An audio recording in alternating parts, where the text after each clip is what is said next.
Hello, and welcome back to 100 Yards of Football, Sports Talk Radio. I'm your producer, Jeremiah Long, and joining me today to talk about the Pittsburgh Steelers and their NFL 2022 draft needs is our host and expert in residence, Mr. Logan Landers. How's it going, man?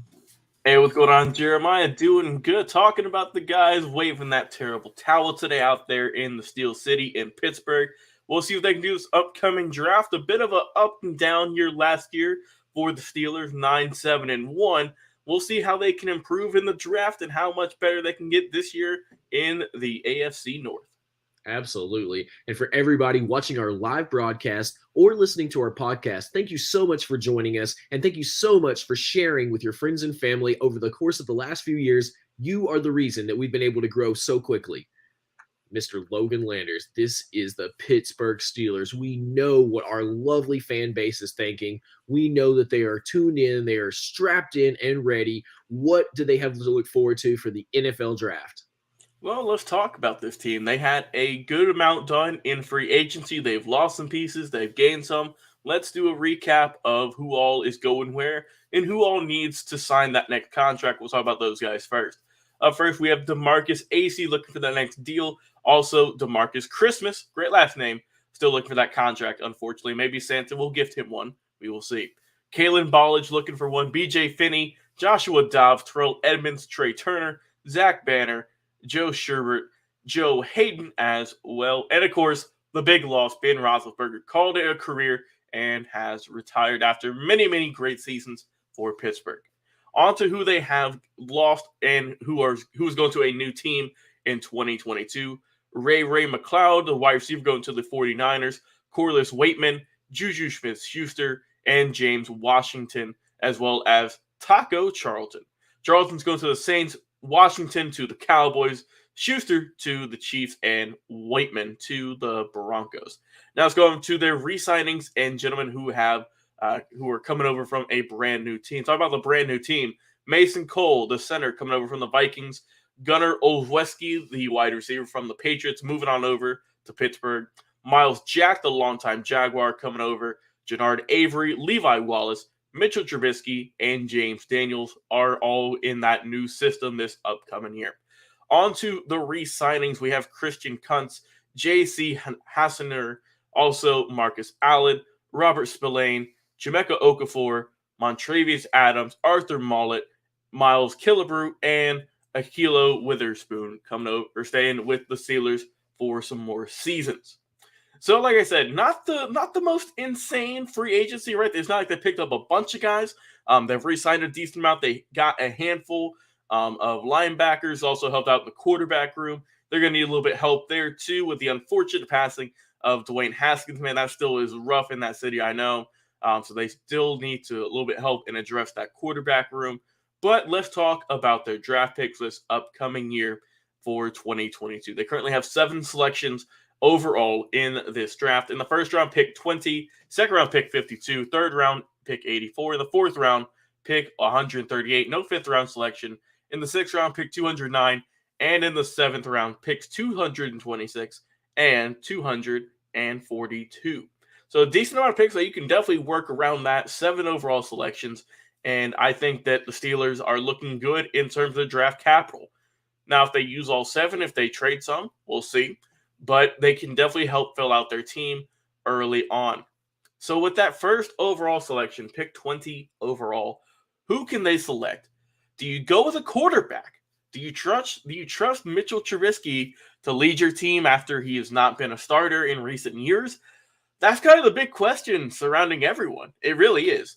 I think they do eventually have to sign a quarterback just as a solid backup piece, or as a starter. I don't know.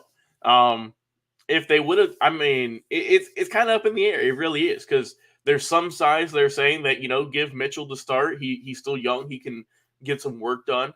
But there's others saying, why not get even younger? Why not get someone coming fresh out of college looking to jumpstart their career? So I'm not sure either. I'm really not. And it's up to the Steelers, obviously. But if you go with the quarterback, definitely get them with that first round pick. We'll see who's left on the board, because there is a couple of quarterbacks who are going to be taken. So you can maybe get a later round pick, maybe maybe a Desmond Ridder if he falls, right? Maybe the young man from North Carolina, Sam Howell. I'm just throwing names out here. We'll see who they can go with, but I think that they could always they need to address the quarterback room in this draft for sure. Whether it is going to be a starter or if it's going to be a backup, they need to get improved there. Going on, I think they need to also get some help on their defense, on their defensive line. And offensive line, you can always help out on both ends. And with 7 overall selections, you can definitely have the Steelers get better on both. And I mean, we've covered a ton of defensive linemen, a ton of offensive linemen who might fall, might go into the later rounds, those third rounds, those fourth rounds, who are solid pieces. But with just the sheer insanity of the draft, with the amount of talent, and with teams, picking guys who they think might be a reach, or guys who might fall, guys who might fall off, it's going to be very fun to see, man. That's the just craziness of the draft. Guys you think who might go in the first or second round drop to the fourth for some mysterious reason. So, I mean, I think the Steelers could definitely improve on both their offensive and defensive lines when it comes to that front. And like I said, with 7 overall picks, you can definitely help out a lot sooner than later. Keeping on going, I think they still need to help out that wide receiving room. Like I said, you lost a couple of pieces with Juju. He was your number 1 overall, and you need some help over there. I know they've still got a bunch of good pieces, but you can always add to that. Like I said, wide receivers are a dime a dozen. There's thousands of them that come out each and every draft, it feels like, and they get better and better each passing year. So you can definitely get probably use a later round pick on a wide receiver just to beef up that room. Go back on defense. So I think this is going to be kind of a defense heavier draft for the Steelers. And they also need to look at the edge. Like I mentioned, you need help on the defensive line, mostly an edge rusher. And then also go back to the cornerbacks and help out there as well, who can get you some good ball hawk tendencies and who can, get some interceptions and also pass or get some passes defended, because those guys can chuck it in the north and around the NFL nowadays. There's not many guys that have a noodle arm that are going to throw 5 yards. You got everyone going with the long ball, so you're going to need some help in the cornerbacks. And also you can look at safeties too if you want to address that as well.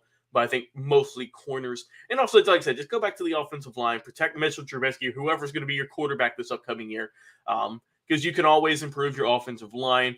And I think if you can get a nice guard and help out your guy, help him out. And also with their running game as well, I think the Steelers are going to have a little bit better season this year.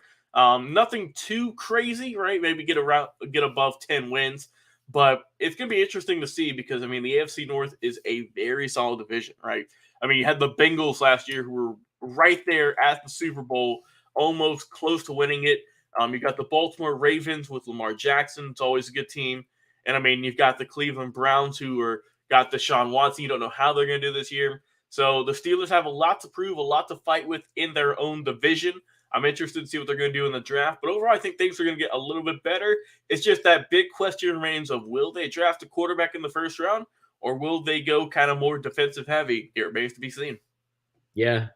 And we all definitely want to know, and everyone watching and listening, we want to know. So if you are loving what we're talking about with the Pittsburgh Steelers in the NFL draft, then put it in the comments and let us know.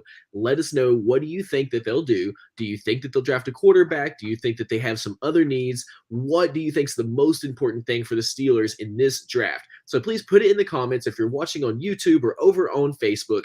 And if you're listening to our podcast, thank you so much, first off. Second off, jump in there. If you're on Spotify, you can give us a thumbs up or a 5-star rating. If you're over on Apple Podcasts, you can give us a 5-star rating and you can give us a little review. Now, that review could be as simple as, hey, I'm watching the show, guys.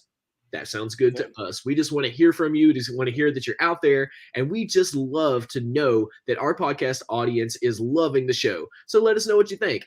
And to Mr. Logan Landers, our expert host, thank you so much for this breakdown of what the NFL draft needs are for the Pittsburgh Steelers. I am your producer, Jeremiah Long, and we'll be back with 100 Yards of Football Sports Talk Radio on another live episode here in just a few minutes. Stay tuned.